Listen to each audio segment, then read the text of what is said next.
Hai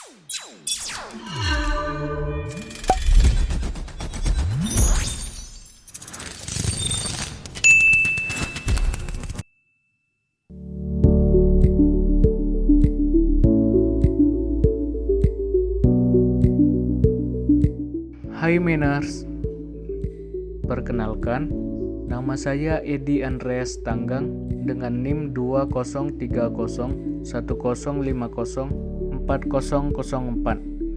Dalam video ini, saya akan membahas dua metode penambangan bawah tanah, yaitu metode stop and pillar dan metode overhand stopping. Mari kita saksikan video berikut dengan seksama.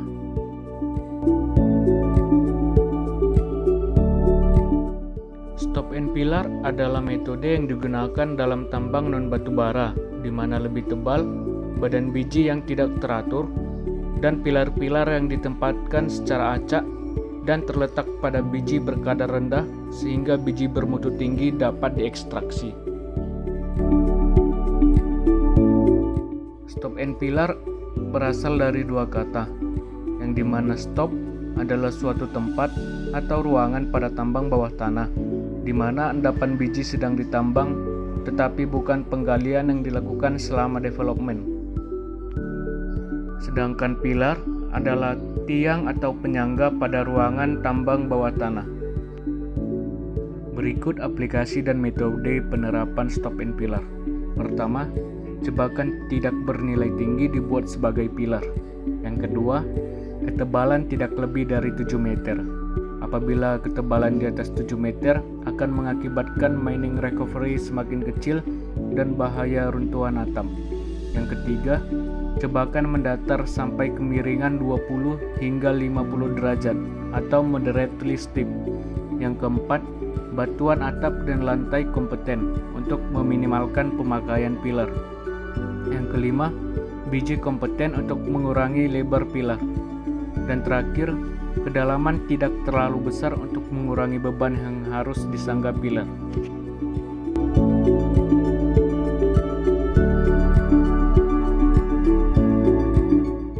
Adapun syarat dan penerapan metode stop and pillar.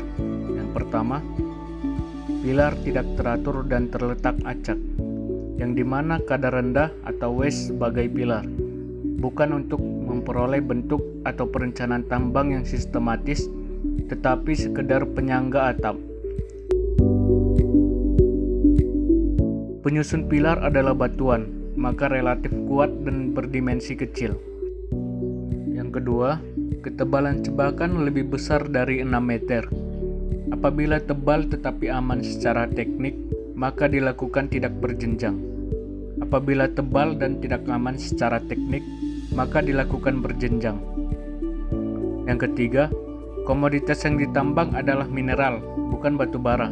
Batu bara dapat ditambang secara room and pillar, dan tidak ada jebakan batu bara ditambang secara stop and pillar.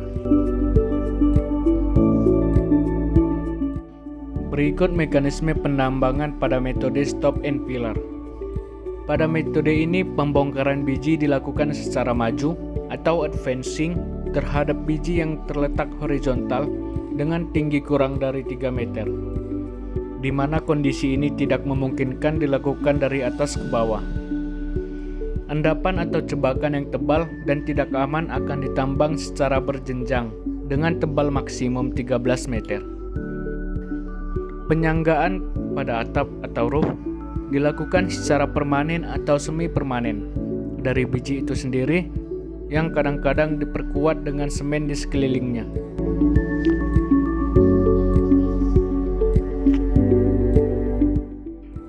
Adapun siklus operasi pada metode stop and pillar yang dapat dilakukan secara konvensional. Yang pertama, dilakukan drilling atau pemboran dengan alat pneumatic airlock. Selanjutnya, blasting atau peledakan dengan anpo atau seluri. Selanjutnya dilakukan loading atau pemuatan dengan front end loader and slasher. Yang selanjutnya dilakukan haulage atau pengangkutan dengan menggunakan truk, rel, atau belt conveyor.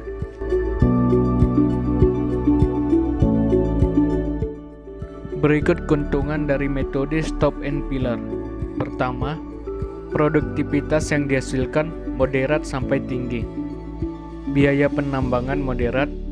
Tingkat produksi moderat sampai tinggi. Fleksibilitas tinggi karena metode mudah dimodifikasi.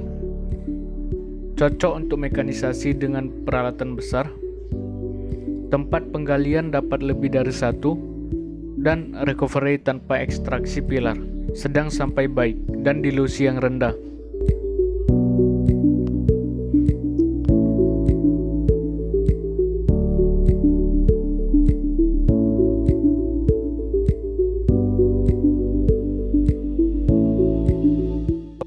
Selanjutnya saya akan membahas pada metode tambang bawah tanah yang kedua, yaitu metode overhand stopping.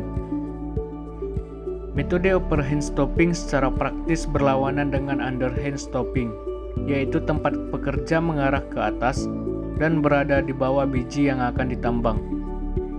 Biji ditambang selapis demi selapis dan memungkinkan biji lepas jatuh ke haulage level yang biasanya dilindungi oleh pilar dari biji atau timber mat. Berikut syarat-syarat apabila kita akan memilih metode overhand stopping. Yang pertama, vane yang tebalnya 1-8 meter. Yang kedua, ore body sedang sampai kuat. Yang ketiga, wall rock harus kuat. Yang keempat, memiliki dip sekitar 30-80 derajat. Yang kelima, penyebaran nilai yang sedang. Yang keenam, nilai bahan galian sedang. Yang terakhir, dapat juga untuk jebakan berlensa. Pada mekanisme penambangan dengan metode overhand stopping memiliki cara yang tidak berbeda dengan underhand stopping. Akan tetapi, penggalian dimulai dari level bawah ke atas. Pemotongan dilakukan pada rise ke arah mendatar selapis demi selapis.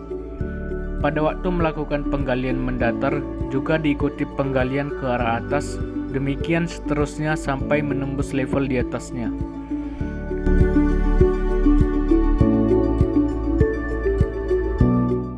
Hasil bongkaran dikirim ke permukaan melalui rise atau langsung dijatuhkan, kemudian langsung diangkat dengan lori di main haulage menuju shaft utama untuk ditarik ke atas. Pembongkaran dilakukan dengan bantuan bahan peledak. Keuntungan apabila menerapkan metode overhand stopping. Pertama, pekerja dapat seksama meneliti kemungkinan terjadinya bahaya runtuhan. Kedua, efisiensi penggunaan bahan peledak. Karena runtuhan biji secara graviti dapat membantu pemecahan setelah sampai di dasar stop. Yang ketiga, karena stopnya luas, maka dapat digunakan berbagai alat. Yang keempat, pengangkutan lebih cepat dari stop ke level di bawahnya.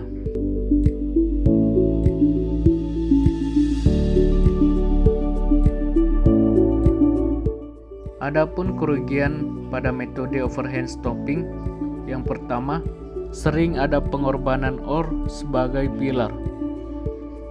Yang kedua, banyak digunakan kayu sebagai penyangga.